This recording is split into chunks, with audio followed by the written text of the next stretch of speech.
In 1996, a deadly virus spreads through the world and wipes out almost all of humanity. It's believed that a group known as the 12 Monkeys is behind this.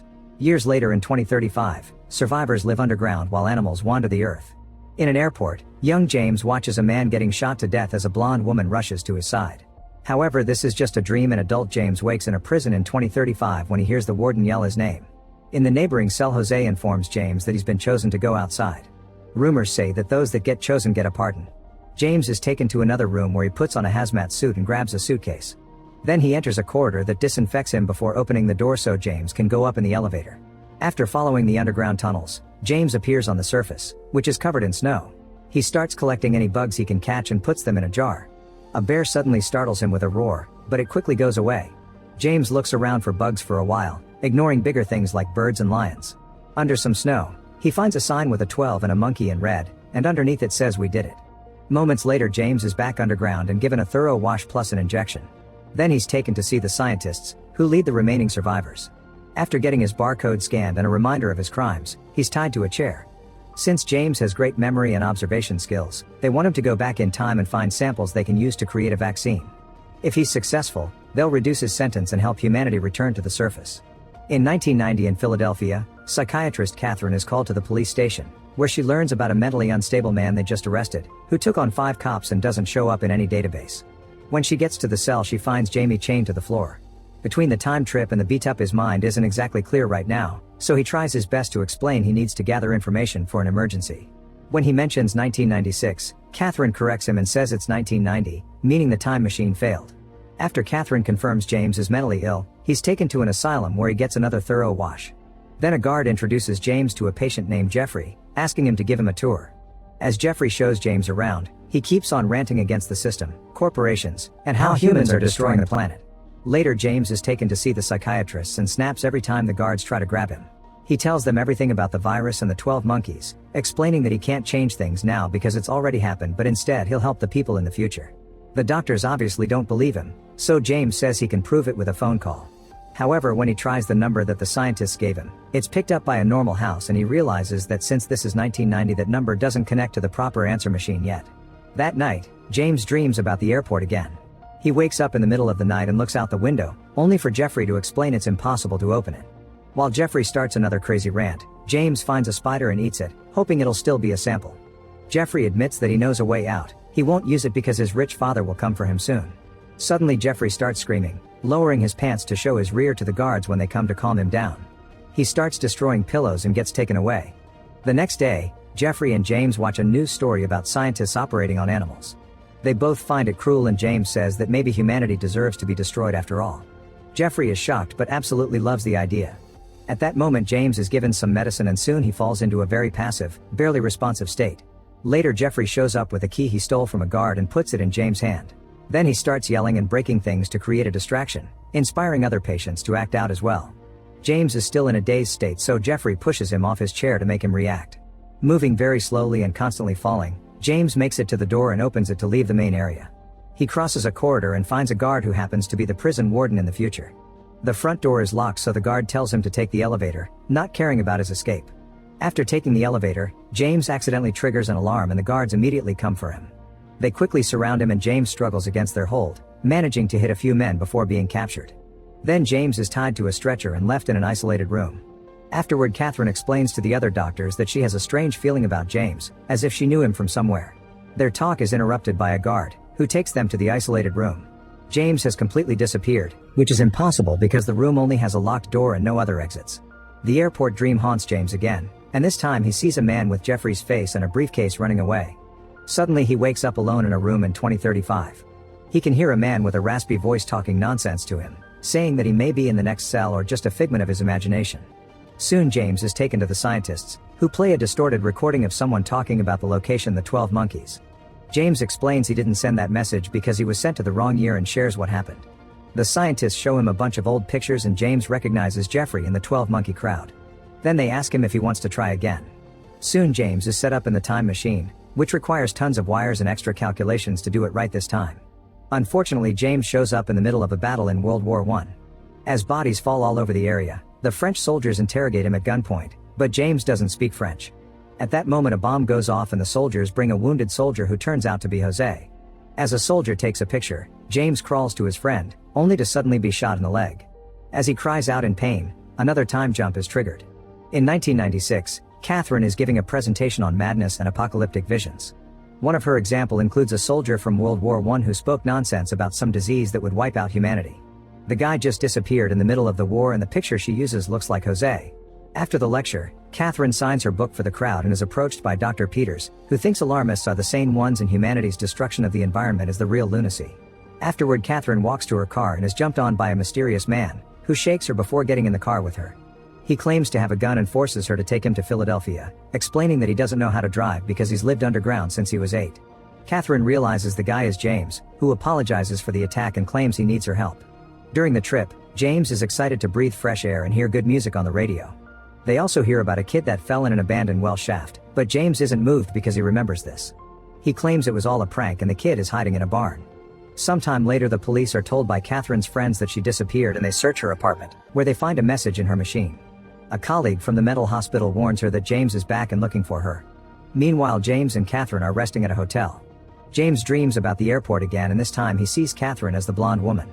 When he wakes up, he tells Catherine about it while still keeping her tied up. Then he takes her money and goes to a vending machine for some snacks. When he comes back, he sees on TV that he's a wanted man for kidnapping Catherine. The duo immediately returns to the road and James reviews his notes on the 12 monkeys, explaining they have the original virus. Eventually they make it to Philadelphia and drive around the city until James sees something. He runs to a wall and finds the 12 monkeys graffiti. Catherine considers using the chance to escape, but instead chooses to follow him to help him, still thinking he's crazy. James begins following the graffiti on the wall while dragging Catherine with him, and they freeze when a hobo with a raspy voice tells them nobody can hide because they are tracking them, thanks to devices hidden in the teeth. This is why he removed his own. They ignore him and keep following the graffiti, entering an abandoned theater. The place has become a hideout for the homeless and 2 crazy men immediately attack them. James is hit by an armed guy a couple of times, so he pretends to beg and be weak to come closer and punch the man in the groin. Then he overpowers the guy and smashes his head against the wall before going after the other one, tackling him before he can take advantage of Catherine. With vicious fury, James punches and kicks the man to death. After taking the hobo's gun, the duo runs out of the building and James recognizes a pig statue from the pictures shown by the scientists. This is the headquarters of the FAA, or Freedom for Animals Association. They go inside and James asks the group about the 12 monkeys, threatening them with his gun. They admit they used to work with Jeffrey, but they parted ways with him when he became an extremist in favor of guerrilla tactics.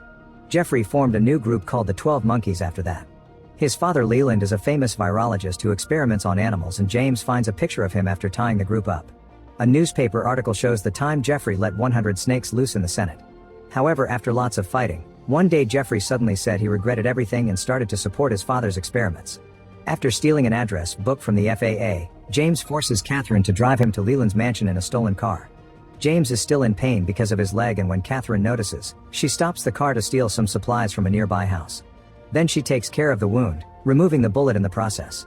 James apologizes before grabbing her with extra strength. Moments later, James makes it to the mansion and hides under a car to avoid people. When he comes out, he accidentally drops the gun. In the house, Leland is giving a speech for his dinner guests while Jeffrey pretends to be a well-behaved son, yet he's asleep. A guard suddenly wakes him up to tell him they found a strange man who claims to know him. Jeffrey goes to take a look and pretends he doesn't know James, but he quickly changes his mind when James mentions 12 monkeys. As Jeffrey takes James to another room for privacy, James keeps asking for a virus sample. Jeffrey thinks he wants to spread it to destroy humanity like he had said back in the asylum, and a furious James attacks him, holding him over the edge of the railing. The guards immediately come to stop him and James begins fighting them while Jeffrey goes on another yelling rant against the system. James exchanges a few hits with the guards and jumps over the railing, freaking all the fancy guests out when he lands. He immediately runs away and the guards try following him, startling everyone in the kitchen. However, James is already gone. Later in the woods, James lets Catherine out of the trunk and she attacks him in frustration, but she isn't strong enough to hurt him. At that moment they hear the police coming and Catherine begins honking the horn to get their attention. James dances in the pond, saying he loves being outside in the fresh air, only to suddenly disappear. In the morning, Catherine returns home after being interrogated. She hears on the news that the lost kid was found in a barn because it was all a prank, just like James said. In 2035, James wakes up and finds the scientists singing a song for him with a beautiful painting behind them. Since James has found the origin of the virus, he's presented with an official pardon and a promise he can leave as soon as he's feeling better. It's all too weird and James snaps, saying they're not real. Then he starts laughing and reaches the conclusion he's insane, so they inject him a sedative. Moments later he wakes up and hears the man with the raspy voice, who tells James that his real wish is to see the sky, the ocean, and to be with her. James wonders if the voice is in his head and if this is the guy with no teeth he saw before. In 1996, Catherine has trouble sleeping. One morning she gets a call from the detective, who explains the bullet from James' wound has been analyzed. The ballistic reports indicate it was fired sometime before 1920. Freaking out, Catherine hangs up and rushes to check her research. She finds the picture of the crazy guy from World War I and finds James next to Jose.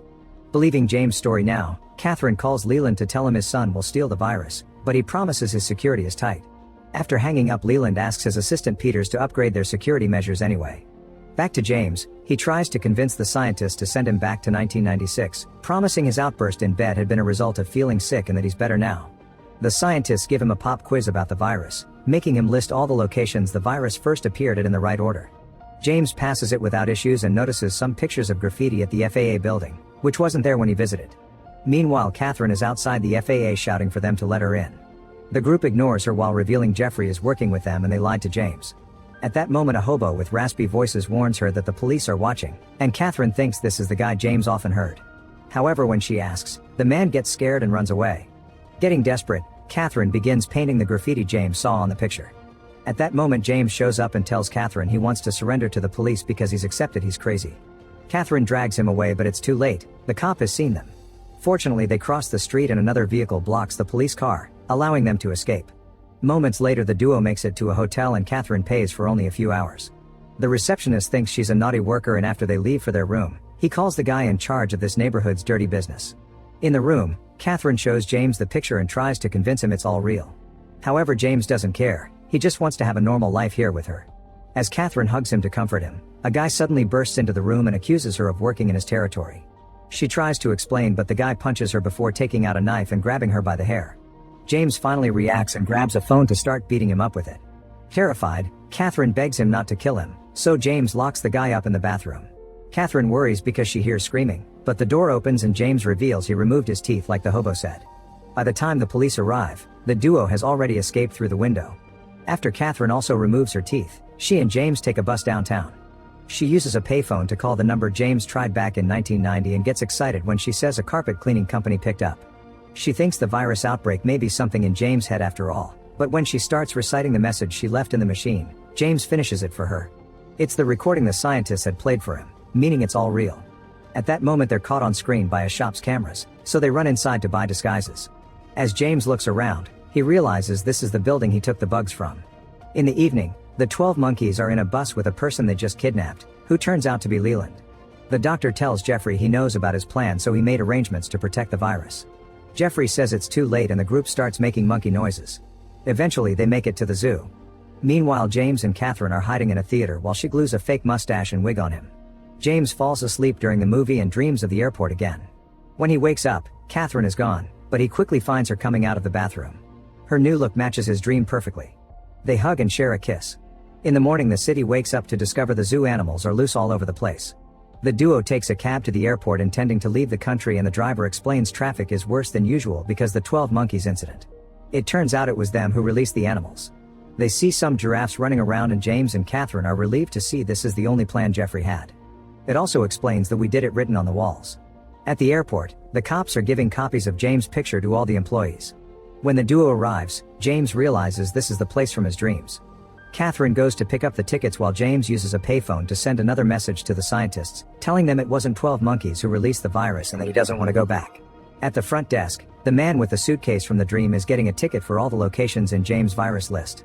Afterward, James goes to the bathroom to fix his mustache and the man with the raspy voice talks from a stall, saying James isn't allowed to stay.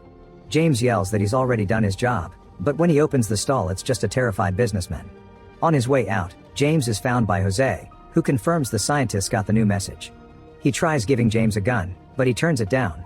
Jose admits his mission is to shoot Catherine if James doesn't cooperate, and James starts choking him, but he calms down and takes the gun after all. Meanwhile, young James is arriving with his family. At the newsstand, Catherine bumps into briefcase guy, who turns out to be Peters. After he walks away, Catherine looks at the newspaper and sees his picture next to Leland. She runs to find James and tells him about Peters, so they start searching for him. At that moment Peters is stopped by airport security, who asks to see the contents of the suitcase. Peters opens a vial to prove it's empty, but he's actually starting to spread the virus. Catherine and James try to push their way through the security line and the employee stops them, so an argument ensues. A cop sees James and tries to arrest him, but James punches him and runs through the metal detector while pushing the guard. While Catherine blocks the way to buy him time, young James watches the whole scene. Old James pulls out his gun to stop Peters, but before he can fire, the police shoot him down. Peters gets to enter the plane and Catherine runs to James' dying body, confirming young James has seen his own death. Catherine barely gets to grieve before the police takes her away. In the plane, Peters chit-chats with the other passengers, who turn out to be the scientists from the future. In the parking lot, a young James watches the airplane take off.